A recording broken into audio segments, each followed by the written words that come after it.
everybody. I'm francapitanelli. Whoa, everything is happening at the turn of the century.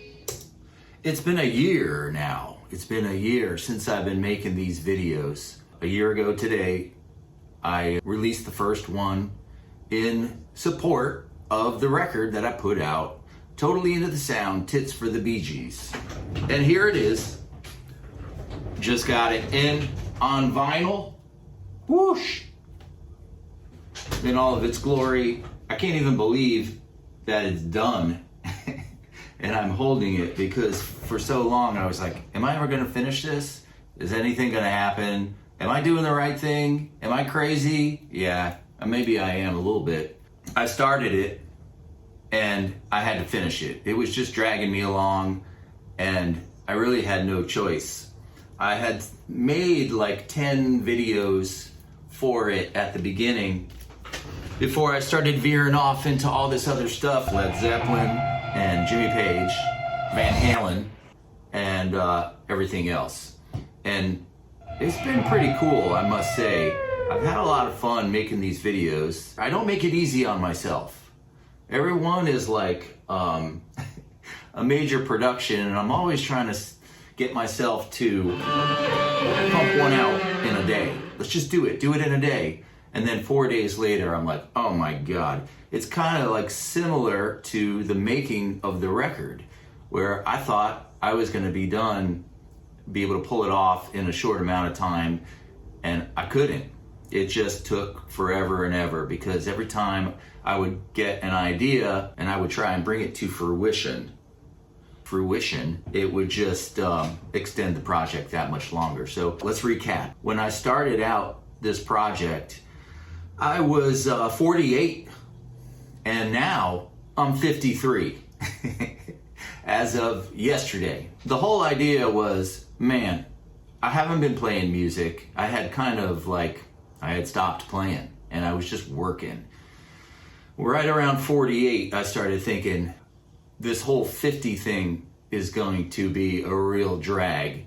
I need to start making music again and put out a record for when I turn 50, so it softens the blow a little bit. Next thing you know, 50 had come and gone, and it took another 2 years, so it ended up coming out on my 52nd birthday, which didn't help anything at all as far as cushioning the blow of turning 50. I had to wait an extra 2 years. Since I hadn't written anything in a while, I was thinking like, well, God, I haven't written anything. What kind of record am I making? I guess I could make whatever I wanted to. Let's just make the record that is the most fun and the most challenging and experimental. I had already made a record, Kavetalk, which I happen to have a copy of right here, where I played everything and recorded it all myself at home and then mixed it in a big studio in Butch Walker's studio in Santa Monica. So I knew I wanted to play everything and sing as well, of course. I didn't know what the project was gonna be. Was it gonna be my original songs? What was it? And at the time, I was listening to the Bee Gees a lot, and I had always had this idea of taking their sweet songs and making them into hard rock catastrophes, which I have pulled off. So it seemed like a really fun idea that was going to get me back into the mode of recording. I just started recording all this stuff at home and learning Pro Tools, so I needed something to kind of experiment. So I decided to do one Bee Gees song in this way. And after that, it just kind of caught fire in my mind, and I kept going with it. Next thing I knew, I was in over my head, and I had no choice but to finish. But there was a few times where I thought, I'm not gonna finish.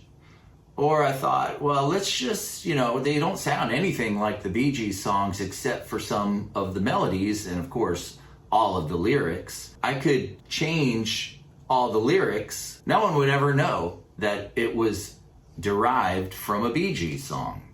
And I would just have my own songs. I tried it and I couldn't come up with anything that was as good as what I was already doing. Because part of the idea was to detach from myself, my own lyrics, and the habit of singing your own lyrics and being self-conscious about it. If I wasn't doing that, I might be able to stretch out a little bit and discover some more things about how I could sing.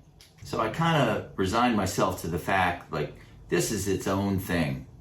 And it wants to be made, and I'm the guy who's gonna make it. Nobody else is stupid enough to take on a project like this by themselves. I don't know, maybe there's another guy out there. Obviously, right when I finished, I found out that Dave Grohl did the same thing. But his was different. The Foo Fighters Bee Gees album is very true to the Bee Gees renditions. So they were just kind of like following their blueprint pretty close to the mark. Mine was gonna be way off the mark. I wanted it to be so that you couldn't tell it was really their song, but you kept getting a little twinge of it every now and then. It would kind of like tickle your memory banks.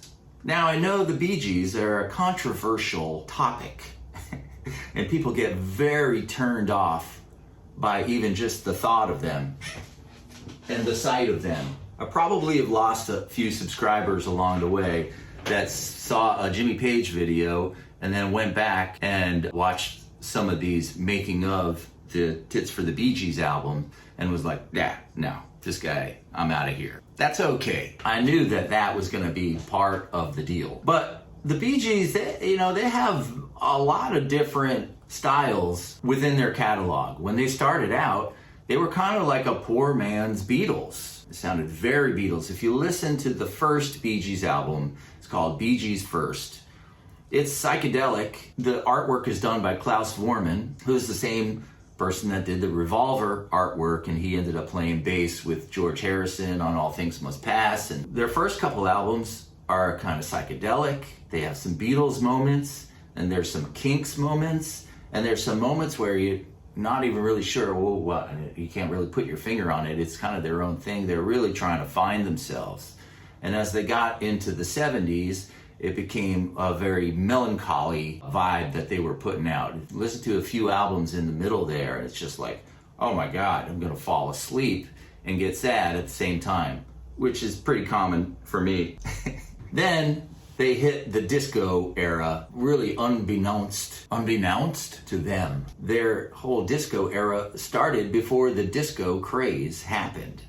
Of course, that happened with the release of Saturday Night Fever, which they were brought in to write the songs for. Supposedly, they already had the song Night Fever. It worked perfectly within the movie. At that point, they skyrocketed so big that it created this, backlash. Never be hot, always be warm is the saying. And they got very, very hot. If they had just stayed under the radar a little bit, there wouldn't be this huge backlash, but there was. So the vinyl is now for sale on my website, totallyintothesound.com, as are the rest of the titles in my catalog. We got, of course, this album.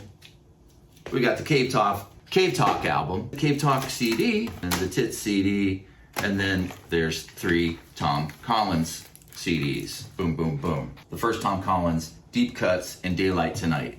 Now, Deep Cuts I only have 26 copies left of, so I put it in a package. If you buy the whole collection of everything, see what happens? You get the Deep Cuts album. Just listen to Kyle from now on. Because I've been seeing it for sale on eBay for enormous amounts. And there's not that very many out there. So that's all available on my website, which I've been working on all week, which is why I'm a little behind on releasing a video. I kind of got tied in knots on the internet for a second there. Let's listen to a little something of this song. I'm going by the 7th train. Get till the turn of the century. But I should probably start by explaining this song, Turn of the Century. It's not a very famous Bee Gees song, but it's the first song on the first album. And it's a song that I really love. Da, da, da, da, da. Dee, da, da, da, da, da, da, da, da, da. So I just kind of took that line and stretched it out a little bit over this funkier beat. I was trying to be reminiscent of Mean Streets by Van Halen, which has this kind of offbeat kick drum with the 16th note hi-hats. Let's check it out.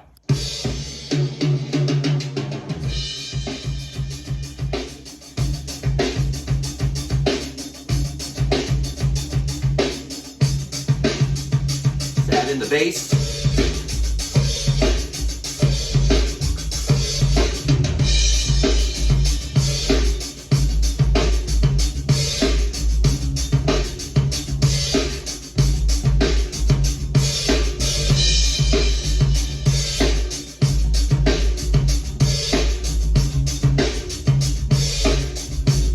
Check out some guitars. You might remember that I split them up on the left and the right side. One of them's called Randy and one of them's called Eddie. So Randy's on the right, my right. He's playing a Les Paul through a Marshall. Eddie's on the left and he's playing the Strat with the Floyd Rose through the 5150.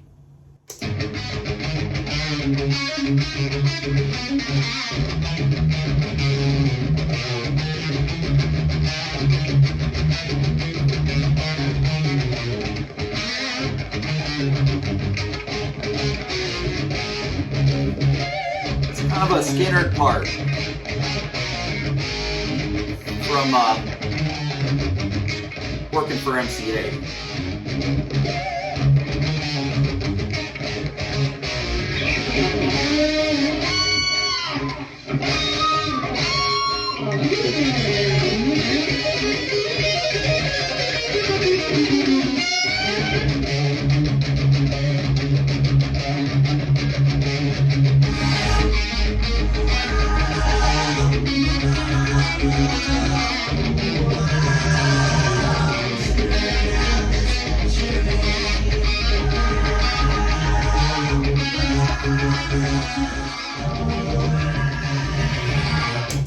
All right, man, that sounds pretty good to me. It's very funky and it also rocks. So I've got these other tracks that I would fly in. They're called the Troopers, and they kind of do all this auxiliary stuff, little bits of candy here and there.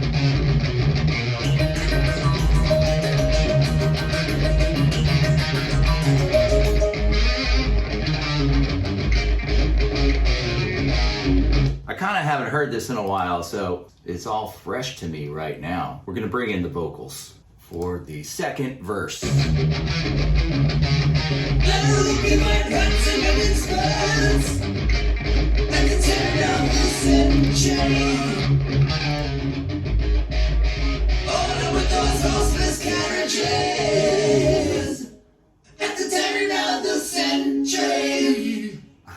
So I wanted this to be like, and there are lots of things to do. A mix between like Queen layered vocals and ELO, lots of layered harmonies, and a little bit of Jane's Addiction, because they always have these like crazy harmonies that are all sliding around. They're like shapeless, but then they all make sense when they come together. And of course, Perry would always do, the singer for Jane's Addiction, would always do these accents with his voice. On a bicycle built for two. Which I did in this part coming up here, right here. Because I couldn't fit that word in at the turn of the century. At the turn of the century, turn of the century, at the turn. That's how I solved that problem, was making it into a little bit of a Jane's Addiction part. The turn of the century, turn of the century, turn of the century.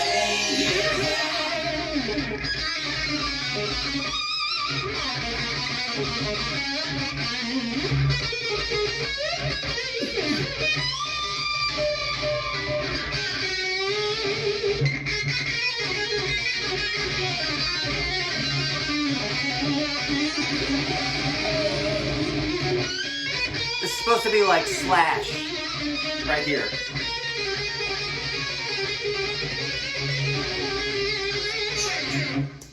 Woo! All right, hang on. Let's back it up here. The rhythm tracks are doing some pretty cool stuff.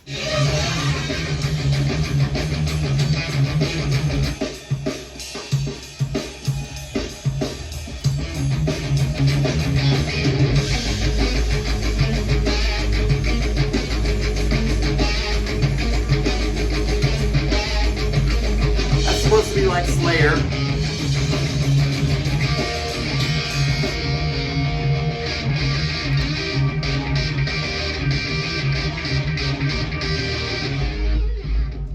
And then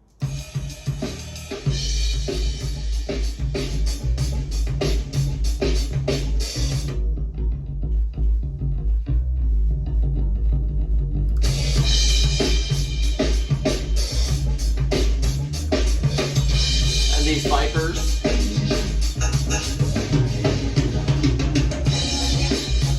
And there's some feedback guitars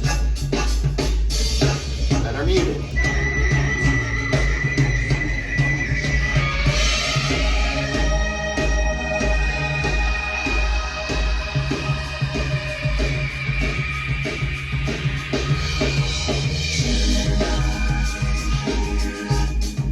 Let's go back again, because I need to hear the explosion. Where's the explosion? Right here.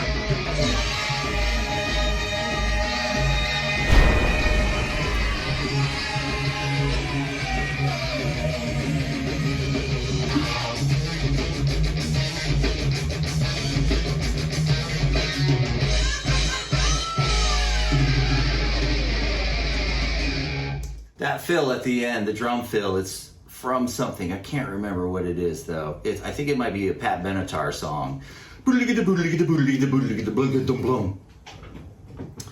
But there's one other thing I want to cover here, and it's just the vocals by themselves at the scream part.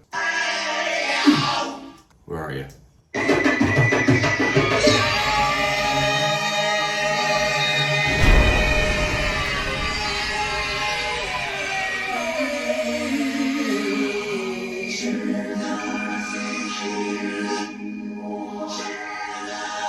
I did all those vocals standing right about here. It was during the quarantine. And I could hear people milling around outside, like wondering if I was okay. And a couple times I heard someone mimicking me from outside because I was doing these screams over and over, trying to stretch my voice to the limit. I did the best I could. So here it is. It's done. I finished it. It's out. I mixed it in Athens, Georgia with David Barbie. So thanks for this past year of videos, getting me back into the game. It's been really cool to be playing again. Don't forget to subscribe to this channel if you haven't already, but I have a feeling that everybody watching this video is already subscribed, because who's gonna click on the video that says T.I.t.s. vinyl release? Oh, maybe some people, I don't know. totallyintothesound.com. Go check it out. We'll get some CDs and vinyl sent out to you. It's all going to a good place. Right here, right about here, because this is my job now. What are you gonna do? All right, we'll see you next time.